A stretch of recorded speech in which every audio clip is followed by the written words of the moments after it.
Assalamualaikum warahmatullahi wabarakatuh. Selamat pagi anak-anak. Bagaimana kabarnya hari ini? Alhamdulillah semua dalam keadaan sehat dan siap untuk belajar ya. Baik, kembali lagi bersama Ibu Isna Karisma dalam mata pelajaran Bahasa Indonesia kelas 2. Minggu lalu kita sudah belajar mengenal perasaan. Hari ini kita akan belajar menentukan perasaan tokoh dari sebuah cerita. Namun, sebelum memulai pembelajaran hari ini, alangkah baiknya kita berdoa bersama-sama terlebih dahulu. Berdoa menurut agama dan kepercayaan masing-masing, berdoa dimulai. Berdoa selesai. Oke, baik anak-anak hebat, coba tengok kanan kirinya. Apakah ada teman kalian yang tidak hadir pada hari ini? Alhamdulillah semua hadir ya. Semoga semangat kalian tetap terus terjaga. Sebelum Ibu memasuki penjelasan materi, Ibu akan menyampaikan tujuan pembelajaran hari ini. Pertama, setelah membaca cerita, kalian dapat menjawab pertanyaan mengenai isi cerita dengan benar. Kedua, kalian dapat menulis cerita sederhana berdasarkan pengalaman yang kalian rasakan dengan urutan cerita awal, tengah, akhir dengan tepat. Jadi kegiatan kita hari ini ada 3. Yang pertama, kita akan membaca cerita secara bersama-sama dengan suara yang lantang. Kedua, kita akan mengerjakan soal LKPD secara berkelompok. Yang ketiga, kita akan menuliskan cerita sederhana berdasarkan pengalaman yang kalian rasakan secara individu. Baik anak-anak, di sini Ibu memiliki e-book di depan layar. Ibu memiliki e-book yang berjudul Rahasia Kaki Itik. Nanti kita akan membaca cerita ini bersama-sama. Namun sebelumnya Ibu ingin bertanya terlebih dahulu kepada kalian. Jika kalian membaca sebuah cerita, bagaimana kalian dapat mengetahui perasaan apa yang dirasakan tokoh di dalam sebuah cerita? Yang ingin menjawab boleh acungkan tangannya. Bagaimana, Andin? Betul sekali, tepat ya jawaban Andin. Kita bisa mengetahui perasaan tokoh dari ucapan yang diucapkan oleh tokoh di dalam cerita, ataupun dari gambar jika cerita yang kita baca itu adalah cerita bergambar. Oke, baik, sekarang kita mulai membaca bersama-sama cerita di depan layar ya. Di sebuah hutan tropis Kalimantan, saat musim hujan telah berlalu, udara yang panas menerpa, dan daun-daun pun mulai mengering. Oh, panasnya, panasnya. Cuaca yang sangat tidak menyenangkan, tentu saja kolam renang sangat mengasyikkan, kata Itik. Itik memutuskan untuk berjalan-jalan, pergi ke kolam yang terletak di pinggir hutan.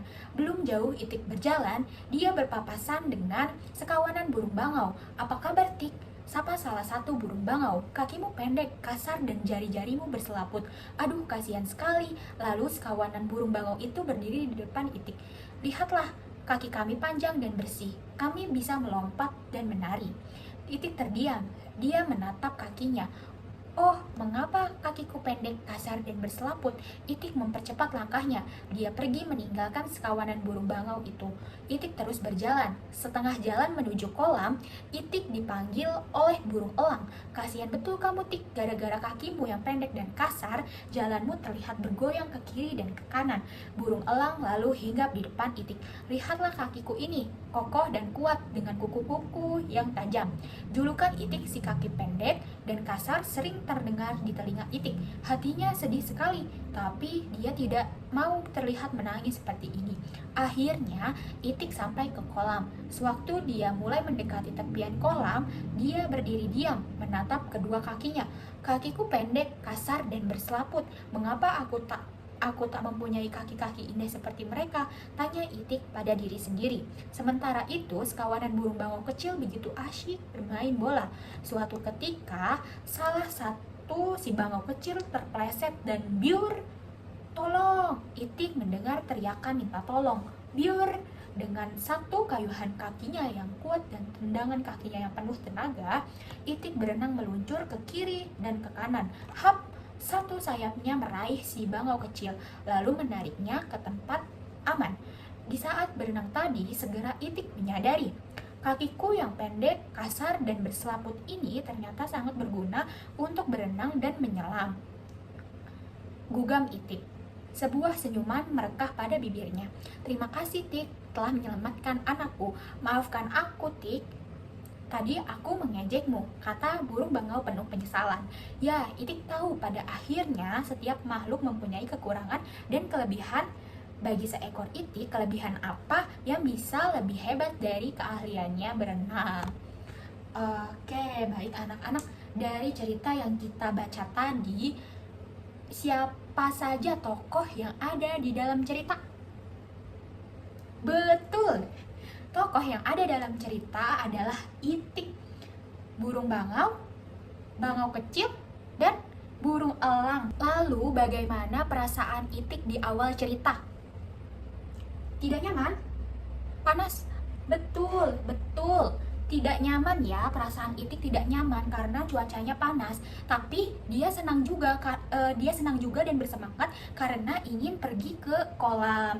Jadi awal cerita itu adalah ditandai dengan pengenalan tokoh dan latar. Tadi latar tempatnya adalah di hutan yang terasa panas karena musim hujannya telah berlalu. Oke, sekarang bagaimana perasaan itik setelah bertemu dengan burung bangau dan burung elang? Bagaimana? Sedih. Kenapa sedih? Karena diejek. Betul sekali. Perasaan itik setelah bertemu dengan burung elang dan burung bangau itu merasa sedih karena diejek, kakinya berselaput ya katanya.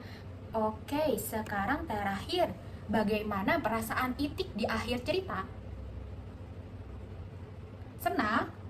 Mengapa senang? Karena menolong. Iya, betul sekali, tepat.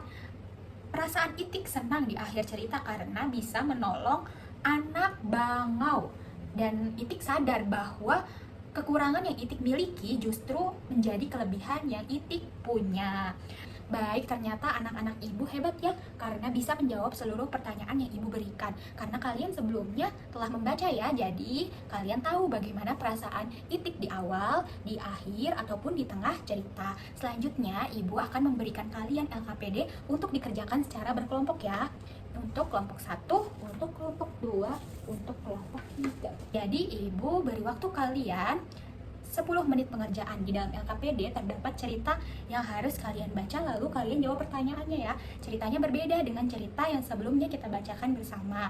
Tetapi pertanyaannya mengenai menentukan perasaan. Jadi, perasaan apa yang dirasakan tokoh di awal, di akhir, dan di tengah cerita.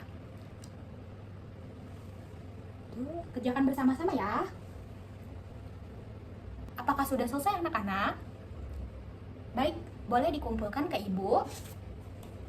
Baik, terima kasih. Anak-anak, setelah ibu memeriksa jawaban masing-masing kelompok, jawabannya sudah benar ya. Semua bisa menemukan perasaan tokoh di awal, di tengah, dan di akhir cerita. Selanjutnya, ibu akan memberikan lembar evaluasi, yang dimana lembar ini kalian menuliskan cerita sederhana berdasarkan pengalaman yang kalian rasakan. Kalian bisa menuliskan cerita dengan minimal 5 kalimat. Kerjakan secara individu ya. Ibu beri waktu 15 menit pengerjaan, lalu dikumpulkan di depan ya, di meja ibu. Baik anak-anak, sudah dikumpulkan semua ya di meja ibu lembar evaluasinya.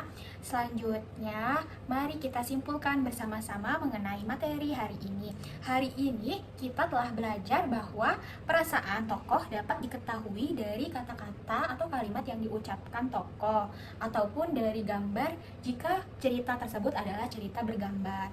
Untuk perasaan tokoh bisa berubah di awal, di tengah, ataupun di akhir cerita. Tetapi bisa juga perasaan tokoh dari awal hingga akhir perasaannya tetap sama. Kita juga bisa menuliskan pengalaman kita sendiri dengan memperhatikan alur cerita dari awal, tengah, dan akhir. Oke, anak-anak, sebelum kita menutup pembelajaran hari ini, Ibu ingin bertanya terlebih dahulu, bagaimana perasaan kalian setelah mengikuti pembelajaran hari ini? Apakah kalian merasa senang atau ada yang ingin ditanyakan, masih merasa kebingungan mengenai materi hari ini? Alhamdulillah, semua merasa senang dan sudah paham ya mengenai materi hari ini. Baik anak-anak, sebagai tindak lanjut, ibu akan memberikan tugas untuk kalian kerjakan di rumah. Kalian mencari satu cerita bergambar ataupun tidak, lalu kalian tentukan perasaan apa yang dirasakan tokoh dari cerita yang kalian baca. Untuk tugasnya, kalian kerjakan di buku tulis masing-masing ya, dan dikumpulkan di pertemuan selanjutnya. Apakah anak-anak mengerti? Alhamdulillah jika semua telah mengerti untuk tugas di rumah.